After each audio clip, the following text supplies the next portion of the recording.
You're listening to the story. The sheriff found 7 orphans in an abandoned house and changed all their lives. A tale of courage, compassion, and a lawman who followed his heart instead of the rules. The sun beat down on the dusty trail like a hammer, turning the air to waves of shimmering heat. Marshal Thaddius Bell rode slowly, the leather creaking beneath him, his eyes scanning the horizon as he'd done every day for the last 15 years. The prairie was quiet, too quiet. It had started that morning with a knock on the door of his office. A traveling merchant, red-faced and sweating, claimed he'd seen smoke coming from the chimney of the old Whitmore Plaza house that had stood abandoned ever since the Whitmores packed up and moved east nearly half a year ago. According to the merchant, children's voices, had echoed from the rotting walls. Bell wasn't the type to chase ghosts, but this was different. Stray drifters were common enough, but children, there really were kids hiding out there. They'd need more than a warning. They'd need protection. The house came into view at the top of a ridge, hunched like a forgotten relic. Its paint had long since peeled away, the porch sagging under the weight of time. The windows were boarded up haphazardly, and the grass around the place was trampled but dry. Bell dismounted quietly, tying his horse to a post. Even his gelding shifted uneasily, ears twitching. Bell's boots crunched against gravel as he approached. He felt something shift in the air. Not just silence, but something careful, guarded. Then he saw her, through a gap between the boards on the front window. 2 sharp eyes stared back at him, amber, intelligent and unblinking. A girl no older than 14, her auburn hair matted and her face streaked with dirt. She disappeared an instant later, melting into shadow. Bell's jaw tightened. That wasn't the look of a child playing house. That was a girl measuring a threat. He stepped onto the porch, the floor groaning beneath his weight. From inside, faint whispers resurgent, trembling. One voice, small and scared, was hushed by another, older and steady. Bell raised his voice just enough to carry. "Hello? In there? I'm Marshal Bell. I don't mean anyone harm." The whispering stopped. The silence that followed was thick enough to choke on. Bell could hear his own heartbeat as he tried the door handle. Locked. He pushed it open. The hinges moaned like they resented being disturbed. Inside, the house was cloaked in shadows. Dust floated like ash in narrow beams of sunlight filtering through cracks in the wood. The air smelled of smoke, dirt, and something else, fear. Then he saw them, 7 children, huddled in the far corner of the main room like a litter of frightened pups. They ranged in age from what looked like 6 to maybe 14. Their clothes were torn and filthy, their eyes hollowed at. The auburn-haired girl stepped forward. Her arms were thin, but she moved with resolve. She stood between Bell and the others like a guard dog. "We ain't done nothing wrong," she said. Her voice was calm, too calm. It was the voice of someone who'd had to be brave too many times. "I believe you," Bell said softly. "Oh, it's your name?"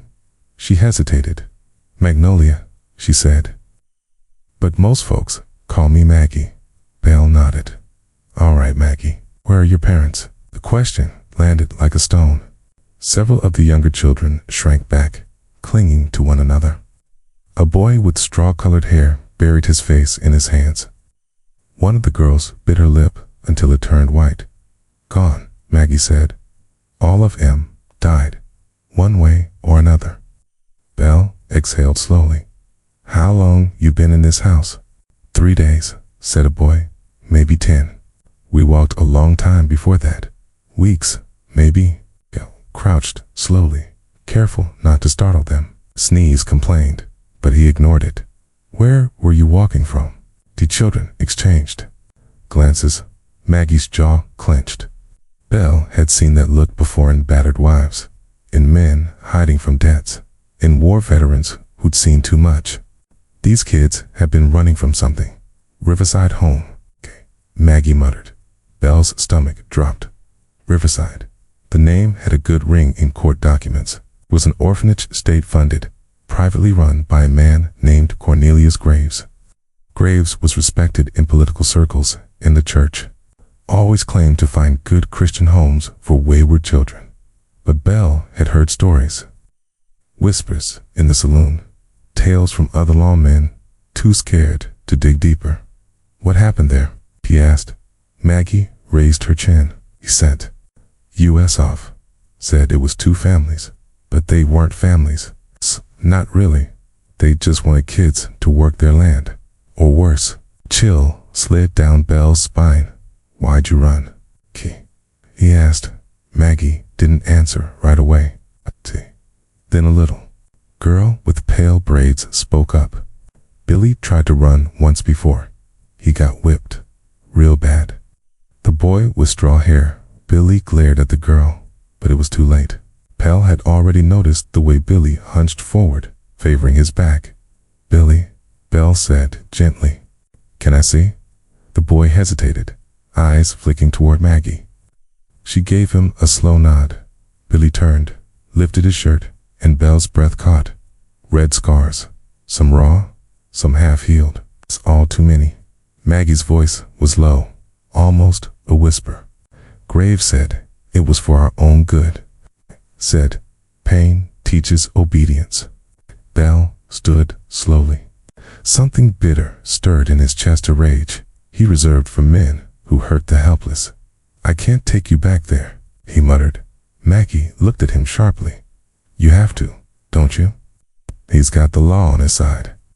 Maybe, Bell said, but I've got eyes and a conscience. From outside, a distant sound reached his ears.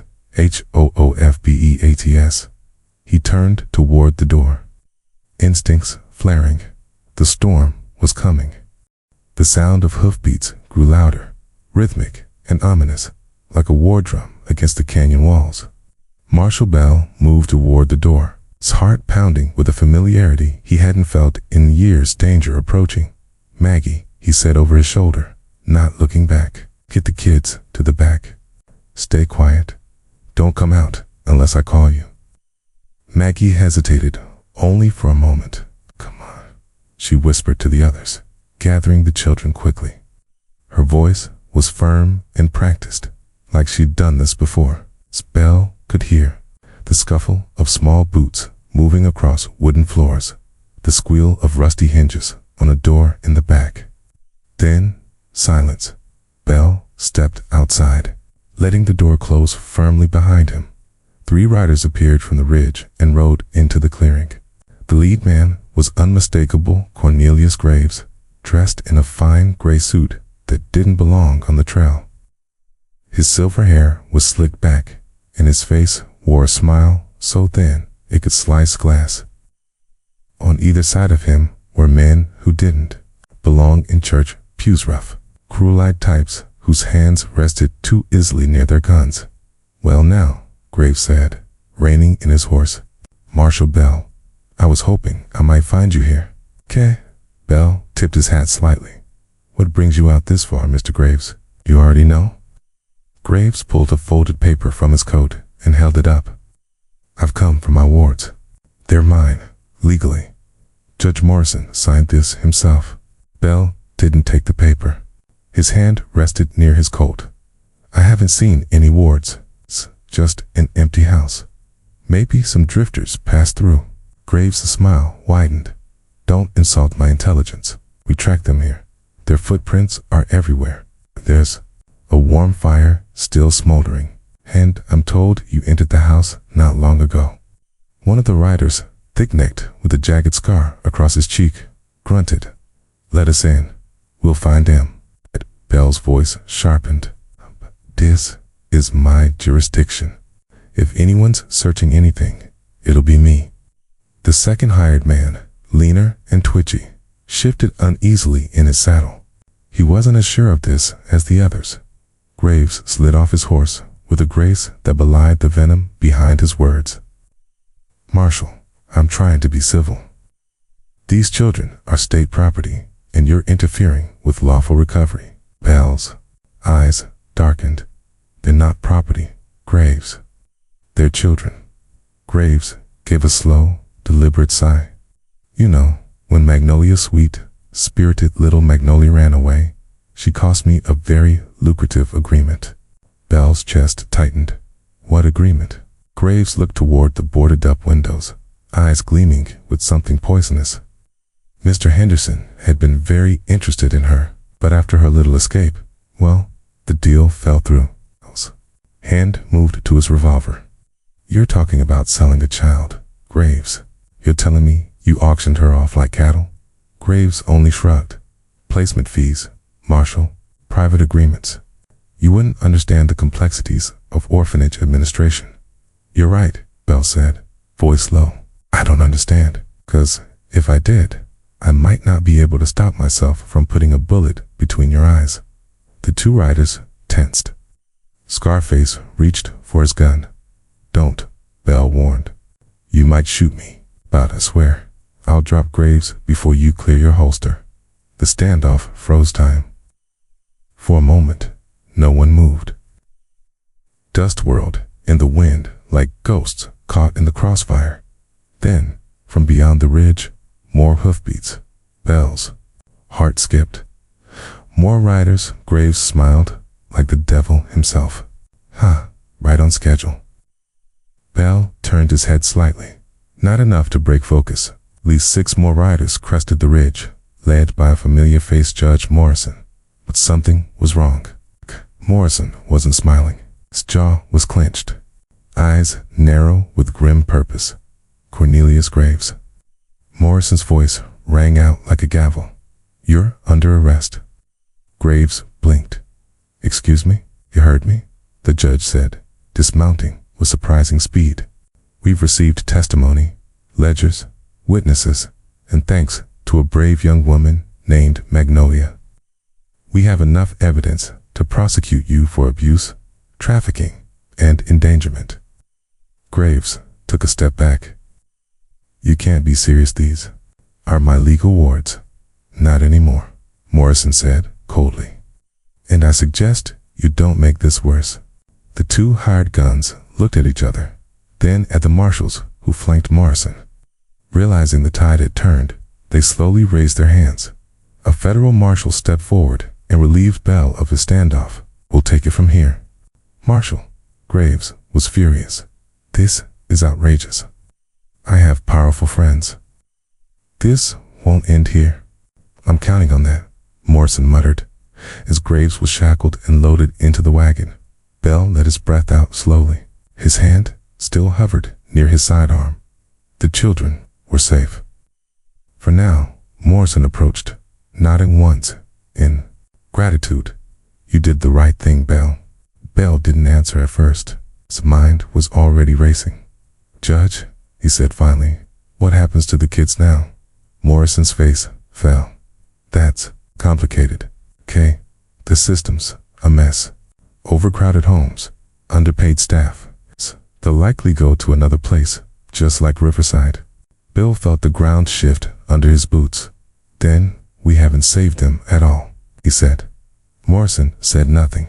Bill looked back toward the house, where Maggie's sharp eyes peeked through the slats. 7 pairs of eyes waited in the dark, trusting him, hoping. I won't let them go back, Bell said quietly. I've got a cabin up in the mountains, remote, quiet, good water, good hunting. I used it during the Apache raids. Morrison gave him a long, evaluating stare. That'll make you a target. Graves had allies, dangerous ones. Bell nodded. I'll take the risk. Then I'll give you 3 days, Morrison said, before I filed the guardianship paperwork. After that, your name's on every report. Bell offered his hand. The judge took it. You sure about this, Marshal? Bell looked toward the house. I've never been more sure of anything in my life. That night, as the moon hung low over the dry horizon, Marshal Thaddius Bell gathered the children beneath the stars. They stood in a tight circle outside the old Whitmore house, clutching threadbare blankets and canvas bags of what little they owned. Some biscuits, a few hand-sewn dolls, a wood-carved horse. And fear stitched deep in their bones, Maggie kept the others close, always standing between them and the dark. Emmy, the youngest, wrapped herself around Maggie's waist. Billy, quiet and cautious, held a long stick like it was a sword. The others, twins, Sarah and Samuel, chubby-cheeked Ruth, and the shy boy named Ely, moved like ghosts, shadows of the children they could have been. Bell scanned the path behind them one last time. No sign of riders. No lanterns flickering in pursuit. Still, every instinct in his weathered body told him Graves' allies weren't far behind. The man May had been shackled and hauled off in a wagon. Okay, but snakes like him always had nests. All right, Bell said, adjusting his saddle. Mount up or pair off. It's a long ride. They had 2 ponies from the Marshall stable, borrowed from a friend. Maggie took Emmy in front of her. The twins rode together. Bell took Ruth behind him, her arms wrapped tightly around his midsection. The others alternated between walking and resting. He led them north. The distant hills where his old mountain cabin lay tucked into the folds of pine and granite. It would be a hard journey 2 days for a man alone, but with children, 4, maybe 5.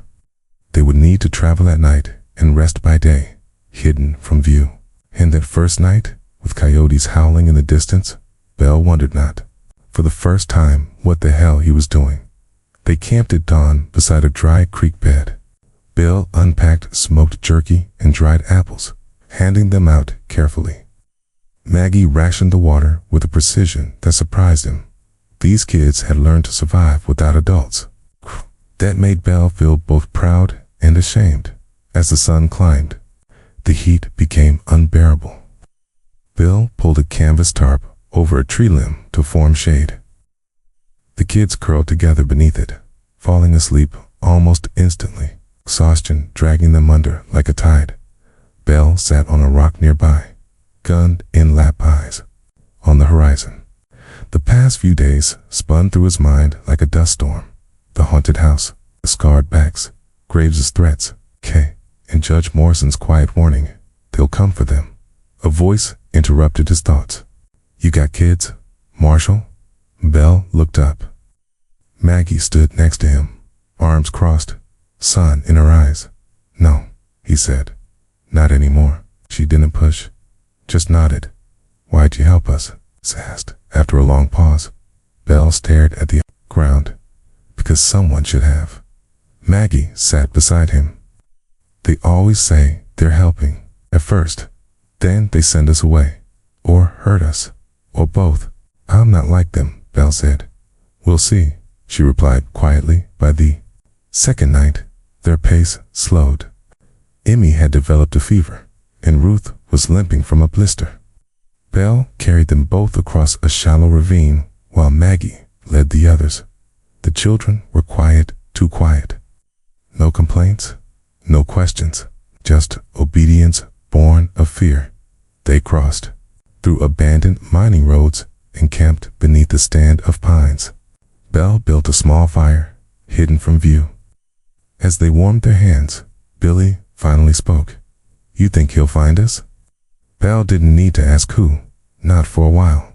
But we won't stay out here forever. What happens then? Looked around at the 7 thin faces flickering in firelight. Didn't have an answer. Had shelter, food for a week, and a heart full of promises, but raising 7 children. I'll figure it out, he said. You just need to trust me, Eli, the quiet one, whispered.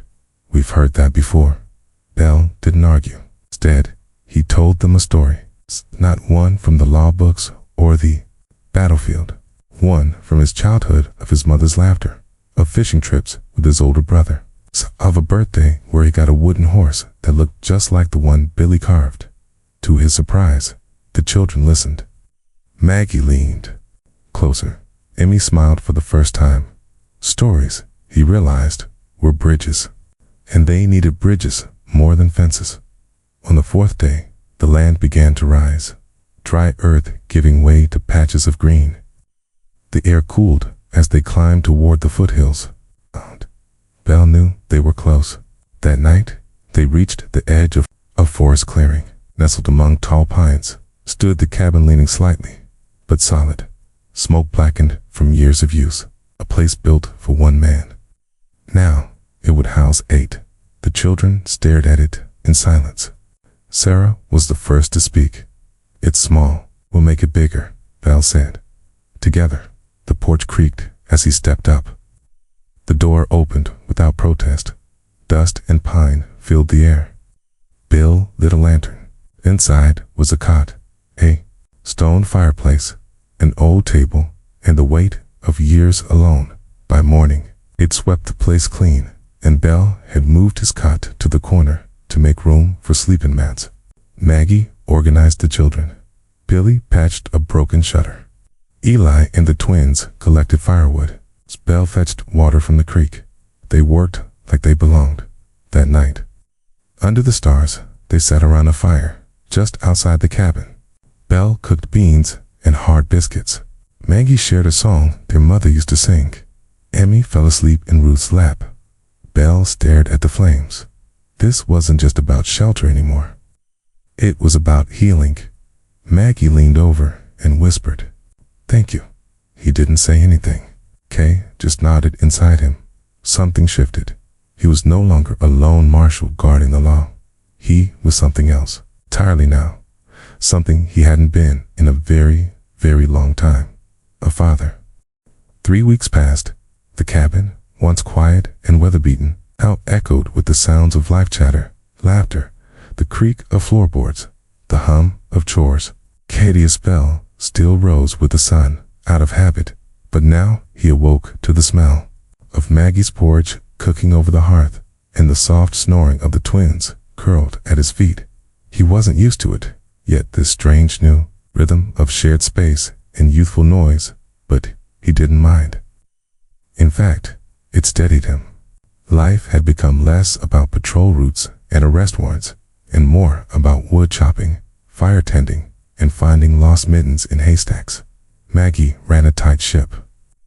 She'd turned part of the cabin into a schoolroom, teaching the little ones to read and write using the back of grocery sacks and charcoal sticks. Bell watched her one morning, sitting cross-legged beside a hand-drawn alphabet on the wall, pointing out letters to Eli and Ruth, as if she'd been born for it. He wondered what she might have become had the world been kinder. Billy had built a pen for a pair of wild chickens they'd managed to catch. Samuel was learning to whittle, and Sarah kept a log of every animal they saw in the woods. Even Emmy had begun to hum when she walked, small, bright sounds, soft like hope. It wasn't perfect, not by a long stretch. Nightmares still came. Emmy's screams piercing the night, Billy curling into a ball at any loud noise. Bell had to calm Maggie more than once when she'd woken in a panic, ready to run at the first crack of a branch.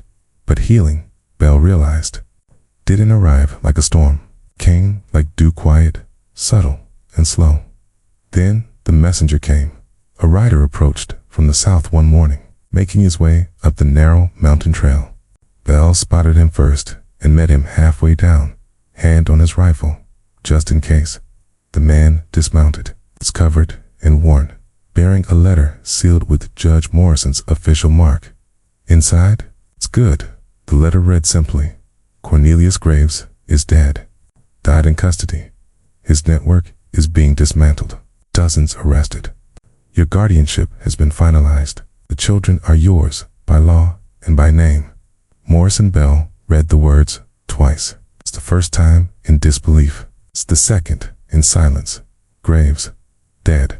The man who'd hunted these children, hurt them, sold them, twisted their lives into knots. Gone. A dark chapter closed. Bell rode back to the cabin, the letter folded in his breast pocket. As he entered the clearing, the children looked up from their chores. Maggie stood on the porch, her eyes searching his face. "Well?" she asked. Bell handed her the letter. Maggie read it, mouth slightly parted. When she reached the last line, her hands trembled. "He's gone," she whispered. Really? Gone? Bell nodded. He'll never touch you again. Maggie exhaled. Long and slow. Behind her, the others gathered. Billy stood still as stone. Emmy clutched Ruth's hand tightly. I always thought he'd find us, Maggie said, her voice cracking for the first time in days. No matter where we went. Bell put a hand on her shoulder. He's not coming. You're safe now. That evening, Bell sat on the porch, watching the sun slip behind the trees. The kids played in the yard, chasing fireflies, their laughter, like music in the dusk. Maggie sat beside him, hugging her knees. Did you ever think you'd end up with 7 kids? She asked with a half-dashed smile. Bell chuckled. Not once. You're not bad at it. Don't let the state hear that. We'll send more. They sat in comfortable silence for a while. Then Maggie said something that caught him off guard. 2? You think I'll ever forget?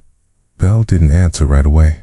He thought of the years he'd carried his own wounds, war, betrayal, regrets that still woke him some nights.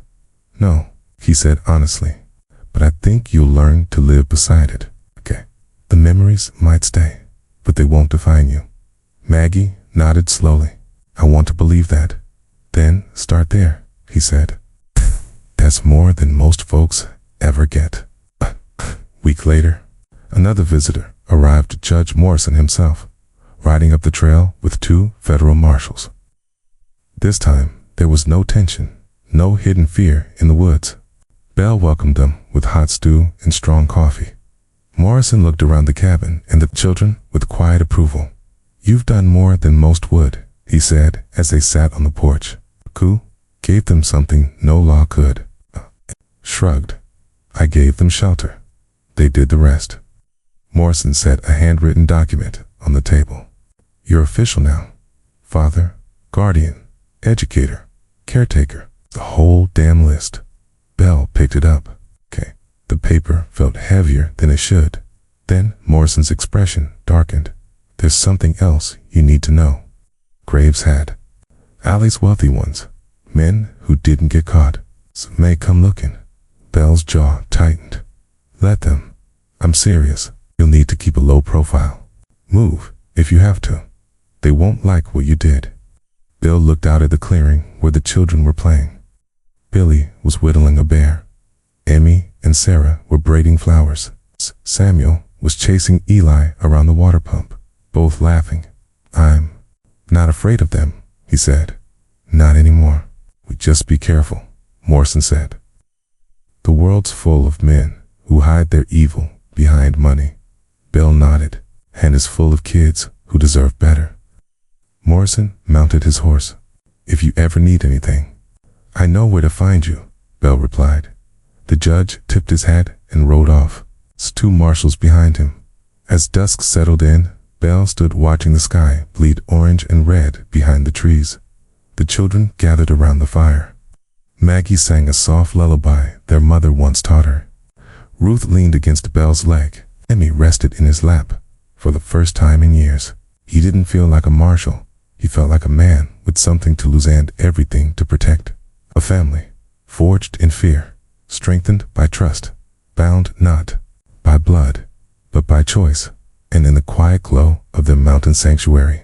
Thaddius Bell understood what true justice looked like, not in courthouses or laws, but in kindness, in courage, and in love that chose to stay. The mountain cabin had become more than just shelter. It had become a heartbeat. The sound of laughter replaced silence. Meals were loud and messy. Every inch of the small wooden house bore the marks of life, scratched floors from chasing feet, penciled heights on the doorframe, drawings tacked to the walls. Marshal Thaddius Bell, once a loner with dust in his lungs and no one to come home to, now found his hands full every hour of the day. It was exhausting, and it was good. Spring arrived slowly in the highlands. Melting snow fed the creek that ran behind the cabin.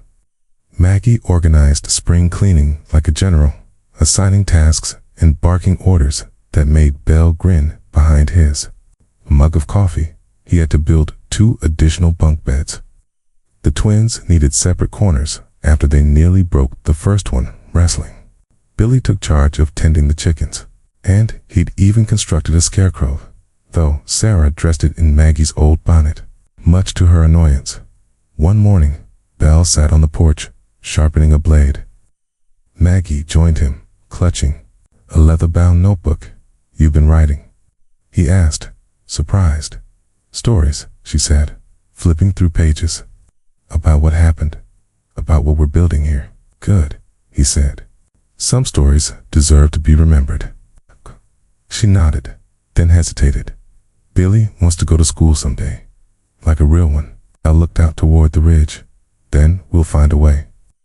They both knew it wouldn't be easy. Officially, they were legal, but quietly, not loudly.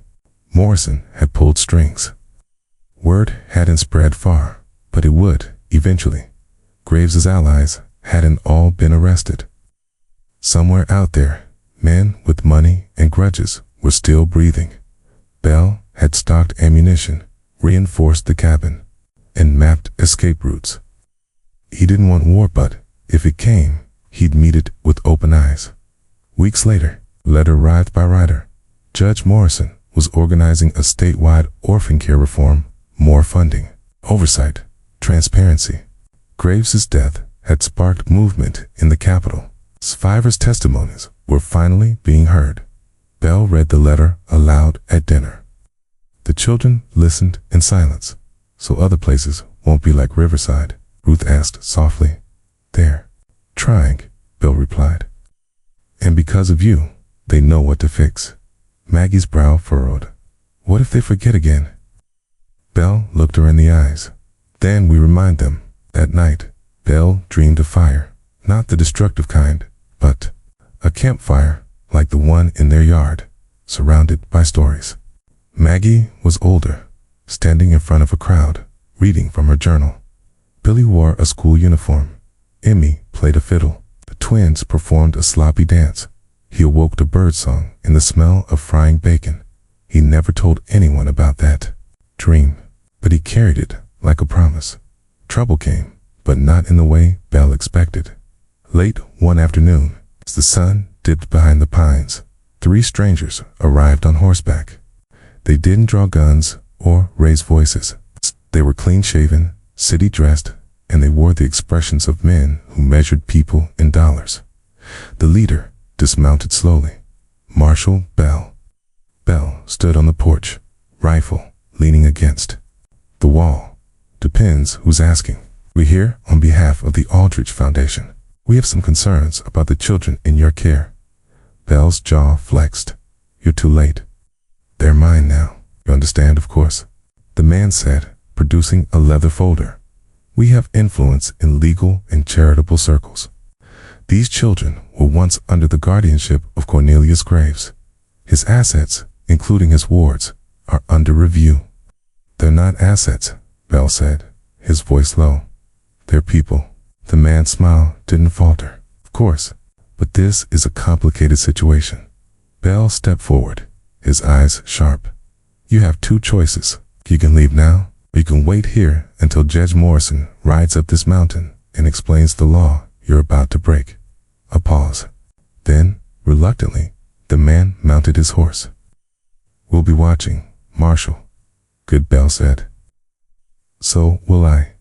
As the riders disappeared down the trail, Maggie came to the porch. "Friends of Graves?" "Probably," Bell replied. "You think they'll come back?" "I know they will," he said, "but so will we." Summer came, and with it, warmth. In Green Dot, Maggie taught Emmy how to read. Billy carved toys for the local children they met on rare town visits. Bell even repaired the old wagon in case they needed to travel as a group. One evening, while they sat outside beneath the stars, Maggie said, "I don't think we're just survivors anymore." Bell looked at her. "No, we're something else now," she said. "We're a family, okay?" She said it like a fact, not a question. Bell swallowed the lump in his throat. "Yeah," he said, "we are." Years later, when people asked about the orphans who disappeared from Riverside, there were only whispers. Some said they were taken in by a marshal who went rogue. Others said they vanished into the mountains, became wild as wolves. The truth was quieter, simpler. They built a home where the law couldn't reach, but justice could, where scars didn't define futures, where stories were written by the children who lived them. And as the mountain cabin faded into twilight, his laughter rose from within. The sheriff had finally found what he didn't know he was missing. Not peace, not justice, but love.